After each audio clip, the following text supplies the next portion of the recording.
Magandang umaga mga bata! Ako si Teacher JC at ako ang magiging guro niyo ngayong araw. Ngayon mga bata, kamusta naman kayo? Okay lang po! Mabuti kung ganon. Mga bata, kumain na ba kayo? Opo!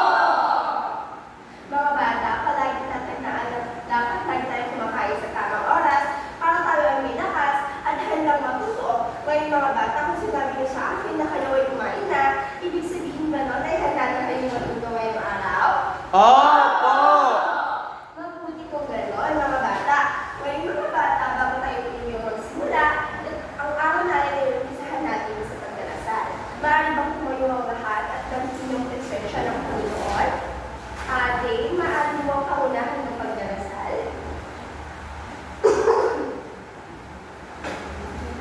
Father, Son, Holy Spirit. We love God, heart and ear, from God's love, and display the at my side, light and God, rule and guide. Amen. Father, Son, Holy Spirit. Amen. Maraming salamat din. Maaari na umuha ang lahat na tahimik.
Franklin? Pagmamano po, teacher. Pagmamano, tama po ba yun? Yes, yes, yes! Tama yan! Magaling o. Sunod, tignan nga natin dito sa grupo na to. Ano ito? Pagsara ng pinto. Tama po ba ang pagsara ng pinto? Ops, ops, ops! Bawal yan! Tama, bawal yan. Tignan natin naman sa susunod. Ano po ito? Pagsigaw. Tama po ba ang pagsigaw? Ops, ops, ops! Bawal yan! Magaling mga bata. Ang huli, tignan nga natin. Lahat po tingin. Sabay-sabay. Upo kayo! Pagpapaupo mga bata, tama po ba ang pagpapaupo? Yes, yes, yes! Tama yan! Tama yan mga bata. Tama. Magagaling. Kayo ay marunong na tumanggap or alam na ang tamang pag-ugali kapag tumatanggap ng bisita. Ngayon mga bata, para tignan ko kung pinatandaan kayo ng nakaraang araw sa ating talakayan, ay magkakaroon tayo ng isang palaro. Ano nga ulit ang pinag-aralan natin sa nakaraang araw? Ito ay ang lupa at ang tubig noon at ngayon. Ngayon mga bata, meron ako dito mga larawan ng ang lupa at ang tubig noon at ngayon. Pagkatapos mga bata ay hahatiin ko kayo sa dalawang grupo dahil tayo ay maglalaro ng kapaligiran na relay. Ano nga ulit mga bata ang tawag sa laro natin? Kapaligiran relay! Ayun mga bata, ang gagawin ninyo ay bibigyan ko kayo ng 5 minuto para kumuha ng lahat ng kalat na makikita niyo sa silid-aralan. Pagkatapos, ay hahatiin ko kayo sa dalawang grupo at tingin na kayo dito sa harap. Pagkatapos noon, ay isa-isa niyong ipapasa sa harap ang inyong mga kalat na nakuha at ihuhulog na dito sa basurahan. Pero mga bata, tandaan na bago niyo ihulog sa basurahan, ay magsasabi muna kayo sa akin ng mga katangian ng anyong lupa noon at ngayon. Naiintindihan ba mga bata? Opo! Sige mga bata, tandaan na ito ay pabilisan at kung sino ang pinakamadaling masabit na tangian ng mga ng anyong lupa noon at ngayon ang siyang mananalo at siyang makakuha ng karagdagang puntos para sa inyong pagsusuli. Naiintindihan po ba? Opo! O sige mga bata, maaari po itong tumayo na ang lahat. Ito ang group 1 at ito ang group 2. Ngayon, simulan niyo na ang pagkuha ng kalat. Bibigyan ko kayo ng 5 minuto. Sige mga bata, kunin ang mga kalat na nakikita ninyo.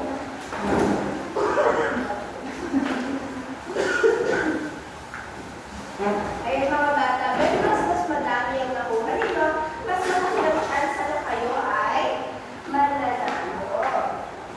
Handaan mo mga bata, maaari na kayo pumila. Sige, hawak ko ngayon ang aming lupa noon at ngayon. Kaya mabilisan kayong sumagot bago nyo ilagay sa basurahan ang inyong mga kalat. O, sige, anong nakikita niyo sa aming lupa noon at ngayon? Ma'am, ano po, wala na po mga puno kaya po wala ng kulay. O, magaling na dito lang ilagay. O, meron ng 10 puntos ang lupa. Sunod naman po, ano ang aming lupa noon at ngayon? Ma'am, dati po mo kayo malinis po mo yung dito pero ngayon po na marami pong basura. Pagaling, group 2, tignan nga natin ang susunod. Ano naman po ito? Ang dati po mo malinaw ang tubig ngayon po hindi na po malinaw yung tubig. Magaling. O, meron ng pangalawang puntos ang group 2. Sunod. Ma'am, yung tubig na dati is madumi ay malinis po ngayon pero madumi na naman ang basura. Pagdumi natin na lang ng basura. Sunod. Ma'am, dati po marami po po na ngayon wala na. Madami po kayong wala na. Magaling. Sunod. Ma'am, sinama po yung dati po. Sira na amin po. Ngayon, o, tama. Magaling mga bata. Sunod po. Ma'am, napapansin ko po wala na masyado po ang nadama tapos po hindi na po kaakit-akit. Hindi nakakit-akit ang itsura. Mga bata, tama ang lahat ng inyong sinabi. At tingin ko ay hindi naman niya kailangan magmadali dahil kayong lahat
babasahin ko na ang sulat na binigay sa akin.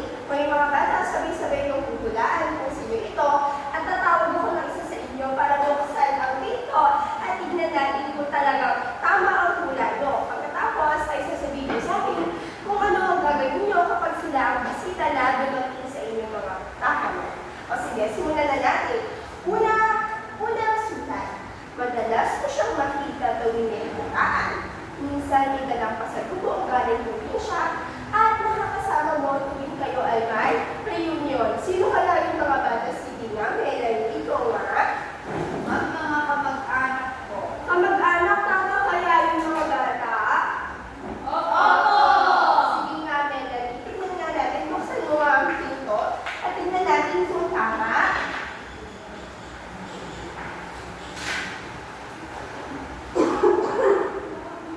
Tama ba mga bata? Opo! Ako tama nga si Melanie. Melanie, ano gagawin mo kapag dumating sila? Ma'am, magmamano po at papatuloyin mo sa loob ng bahay. Magmamano at papatuloyin sa inyong bahay. Sige, sunod naman mga bata. Sabay-sabay gusto ko kayong manghula. At tatawag na lang ako ng isa para sila ang magbubukas at sasabihin ko paano sila tatanggapin. Ngayon, sunod mga bata. Siya ang magtuturo ng bagong halaman. May choco markers sa kamay. Sino po? Sige na, ikaw nga, Elliot. Ma'am, guro po. Guro? Tama kaya yung mga bata? Tignan nga natin, Edith, kung saan mo nga. Ayun, si Edith, magaling yung si Edith eh. Kung sa'yo si Edith, tignan nga natin. Ay, tama mga bata. Guro, tama po ba? Opo! Tama, Edith. Matin ka muna sa harapan. Ano ang gagawin mo kapag dumating ang guro nyo sa inyong bahay? Ma'am, tatayo po ako ng maayos at babatiin po ng magandang araw. Magaling. O sige mga bata, sunod naman ha. Kung sasabihin ko paano pagtanggap ng bisita dito sa harap, sasabihin para marinig ng inyong mga kaklase. Sunod na mga bata, kasama ko siya sa recess. Minsan ka pa niyang naghihirap ng lapis. Sino po ang gustong sumagot? Sige nga si Jay.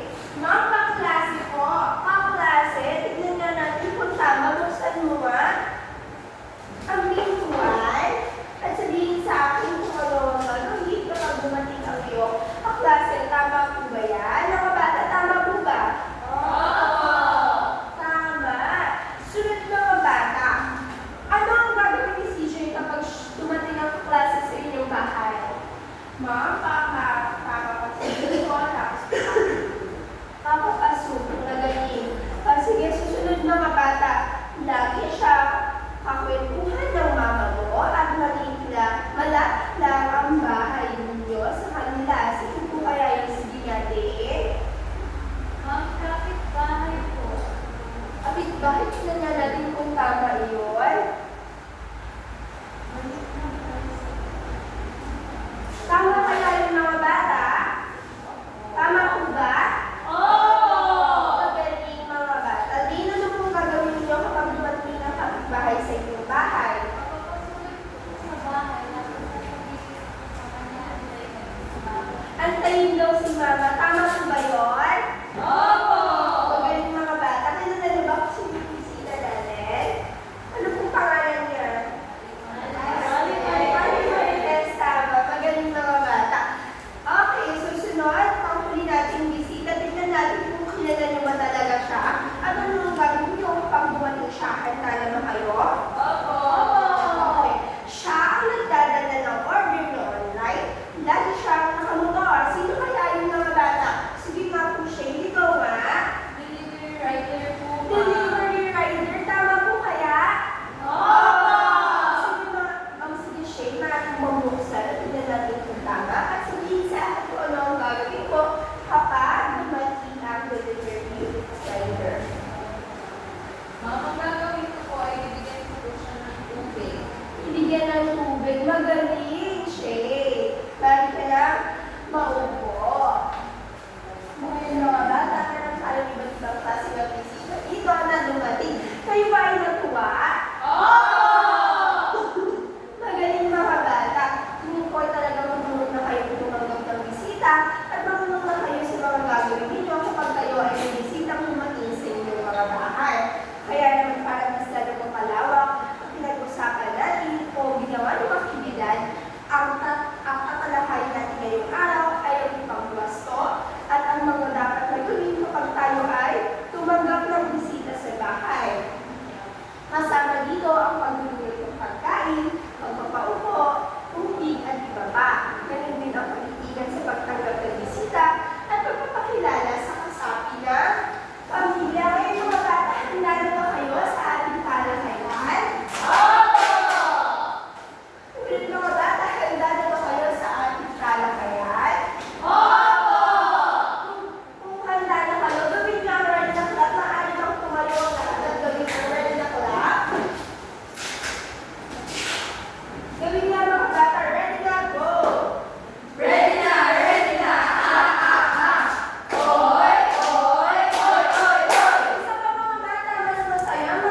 Wait lang po ha. Opo.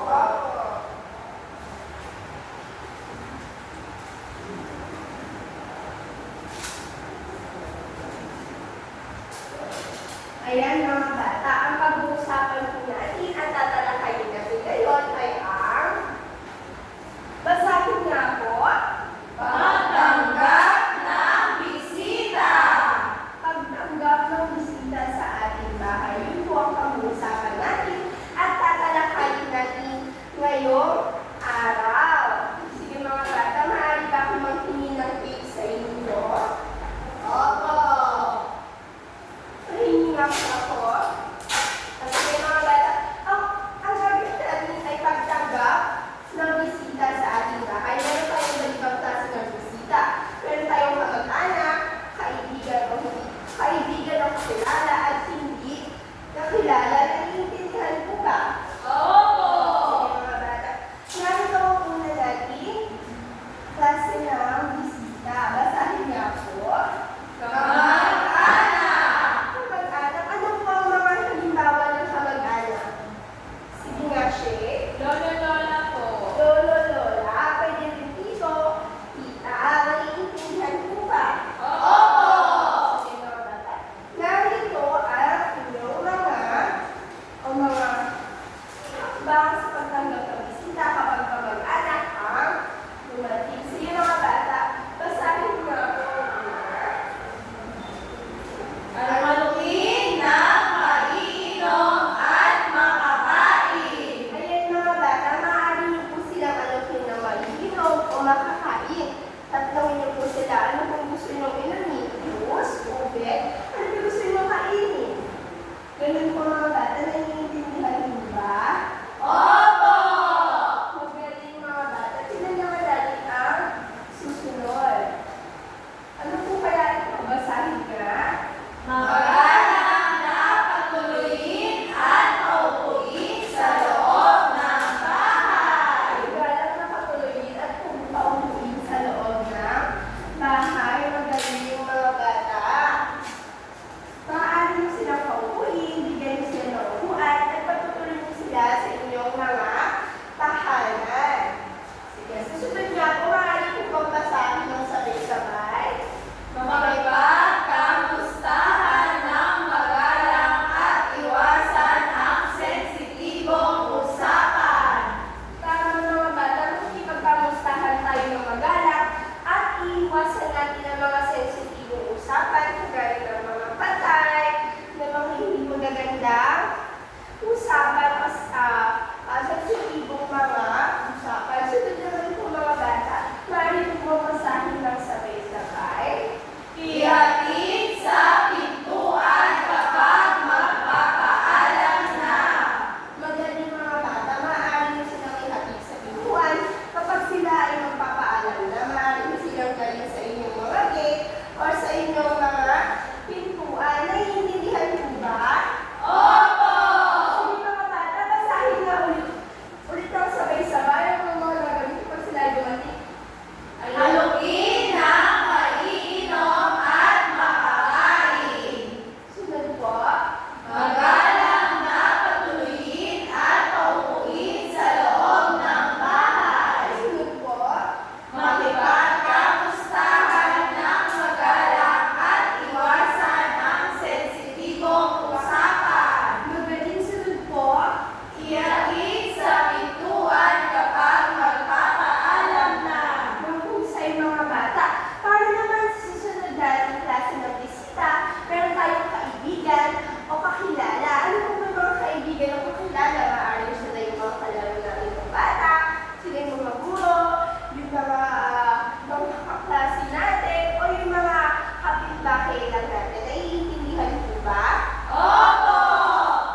po? Maging maingat at alamin muna kung sino at ano ang kailangan. Tandaan mga bata na kapag hindi ka kilala ang darating, maging maingat kayo at tatanungin niyo muna kung sino sila, makilala niyo ba sila, at ano ang kinakailangan nila. Naiintindihan po ba? Opo! Sige, sunod po mga bata. Huwag agad patuloyin kung hindi pa tiyak ang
Sige, si Franklin, si Melanie, at si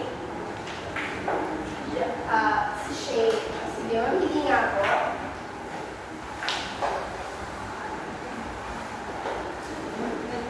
Sige mga bata, bawat regalo ay naglalaman kung sino ang bisita o sino ang magbigay sa inyo ng regalo. Pagkatapos ay kung sino ang nagpadala sa inyo, i-roleplay niyo siya kung paano kayo tatanggap ng bisita kapag sila ay dumating. Sino ang group 1? Sino ang kamag-anak? Kamag-anak. O sige, Franklin, sino ang kasama mo? O sige, maaari na po kayo mag-roleplay. Makinig mga bata at panoorin sila na maayos. Ayos lang po ba yun? Sige mga bata. Simulan na po.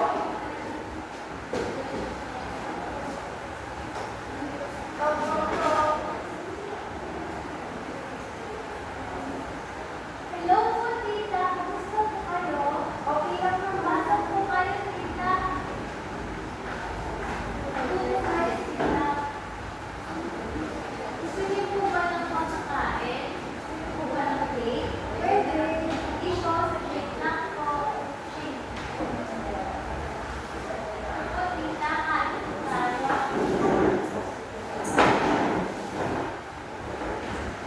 Tapos na po. Yes po. Ang galing. Sige, sunod naman po na grupo. Tignan po natin. Opo, sige. Sunod naman po. Maaari na po pag tumuyo ang susunod na grupo at gawin ang roleplay na nakuha nila. Sila ay kaibigan o kakilala. Gawin nga po.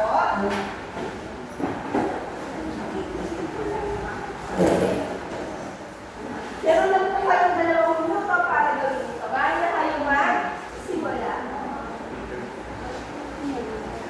Tao po. Uy, hindi ka pa sa Kuha mo na ng gusto mo. Wait lang. Ayan, halika ipapakilala na tayo, Mama. Mama, Papa, ito po si Diana, kaibigan ko. Diana, ito si Mama at si Papa. Hello po. Magandang araw po. Uwi ka na ba? Hindi na natin makita sa labas.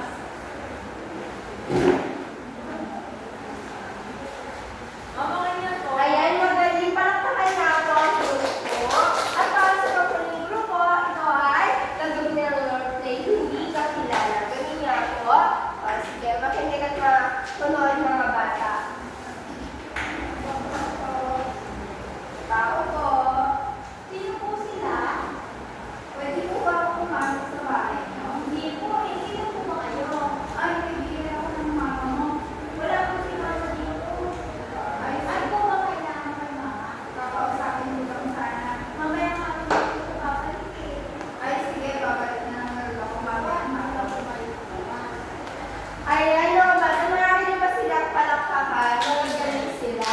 Ngayon mga bata, tingin ko ay napagod na kayo. Kaya naman, maaari na kayo maupo. At habang kayo ay nakaupo, tatanungin ko muna kayo kung ano ang pinag-aralan natin ngayon. So, mga bata, anong pinag-aralan natin ngayon? Sige nga din, ito nga po. Pagtanggap po ng bisita sa bahay. Pagtanggap ng bisita sa bahay, tama po ano po ang iba't ibang klase ng bisita at paano po ang gagawin kapag sila ay dumating. Sige, ano po ang unang bisita? At maaaring sabihin ko ano ang gagawin. Sige nga po, Shay. Kapag-anak po, una po aaruin ng mainom at makakain. Pangalawa po, magalang ng matutuloyin at pauupuin po sa labas. O sige, Shay, magaling na rin ka na po. Sunod naman po, ano po? Sige nga, Justin. Teacher, kaibigan po o kakilala. Kaibigan o kakilala, ano pong gagawin? Teacher, ipapakilala po sa kasapi ng pamilya at papatuloyin at papaupuin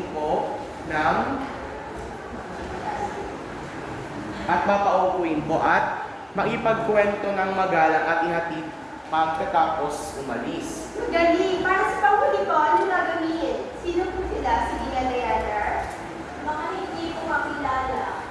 Ang gagawin po, huwag po sila agad patuloyin sa bahay para maging maingat po at alam niyo na kung sino po sila. Tapos ihatid po sila palabas ng bahay. Magaling Diana, maraming salamat. Ngayon mga bata, hindi ko talagang naiintindihan yun na kung paano gawin. Kaya naman, titignan ko ako talaga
susunod